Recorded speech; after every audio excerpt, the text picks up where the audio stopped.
ഇടുക്കി ജില്ലയിലെ കട്ടപ്പനയിൽ 5 വയസ്സുകാരന് കവാസാക്കി രോഗം സ്ഥിരീകരിച്ച സാഹചര്യത്തിൽ ആരോഗ്യവകുപ്പ് അതീവ ജാഗ്രതാ നിർദ്ദേശം നൽകിയിരിക്കുകയാണ്.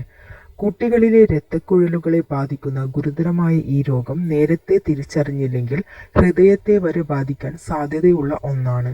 കടുത്ത പനി, ശരീരത്തിൽ ചുവന്ന പാടുകൾ, കണ്ണുകൾ ചുവന്നു തുടുക്കുക, നാവിലും തൊണ്ടയിലും ചുവപ്പ് നിറം കാണപ്പെടുക, കൈകാലുകളിലെ വീക്കം എന്നിവയാണ് ഈ രോഗത്തിന്റെ പ്രധാന ലക്ഷണങ്ങൾ. നിലവിൽ രോഗം ബാധിച്ച കുട്ടി വിദഗ്ധ ചികിത്സയിലാണ്. കൃത്യസമയത്ത് ചികിത്സ ലഭ്യമാക്കിയാൽ രോഗം പൂർണ്ണമായും ഭേദമാക്കാൻ സാധിക്കുമെന്നും ലക്ഷണങ്ങൾ കണ്ടാൽ സ്വയം ചികിത്സ ഒഴിവാക്കി ഉടൻ തന്നെ ഡോക്ടറെ സമീപിക്കണമെന്നും ആരോഗ്യ പ്രവർത്തകർ അറിയിച്ചു. സാധാരണയായി 5 വയസ്സിൽ താഴെയുള്ള കുട്ടികളിലാണ് ഈ രോഗം കണ്ടുവരുന്നത് എന്നതിനാൽ മാതാപിതാക്കൾ പ്രത്യേക ശ്രദ്ധ പുലർത്തേണ്ടതാണ്.